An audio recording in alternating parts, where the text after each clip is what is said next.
Before you watch this, I am raising awareness of one of my friend's condition. The condition he has is called ABC. The family were in the paper talking about Nolan's very rare condition. They happened to mention that Nolan was a big Bolton Wanderers fan.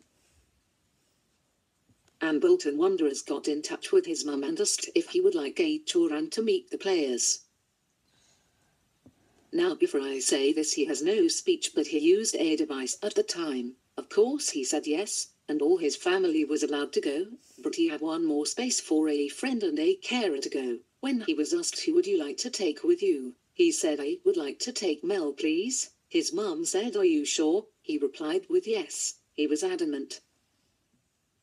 She said, okay, I will message Mel's mum now to see if she is available. Of course I said yes please, thank you. What is ABC? Caused by a mutation in the TUB4A gene, hypomyelination with atrophy of the basal ganglia and cerebellum. ABC is a rare genetic disorder that affects certain parts of the brain, specifically the basal ganglia and the cerebellum, which control movement.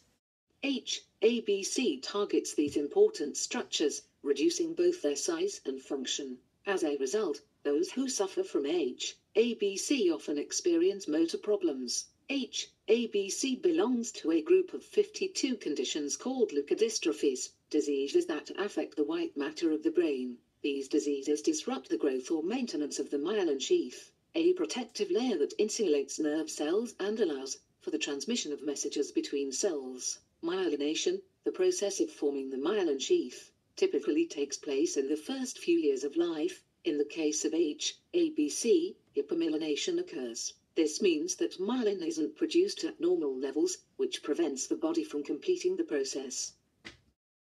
Unlike other genetic disorders, ABC is usually not inherited from a parent. Instead, it typically emerges as a random mutation in the affected individual. The symptoms tied to ABC usually begin in infancy or early childhood and vary in severity. Each child is affected differently. However, here are some examples: low muscle tone, and poor coordination, and speech problems, and difficulty eating, and involuntary movements, and rigidity, and deafness, and poor vision, and seizures, and muscle and limb stiffness, and learning difficulties, and attention problems, and loss of balance, and immobility, initial or over time.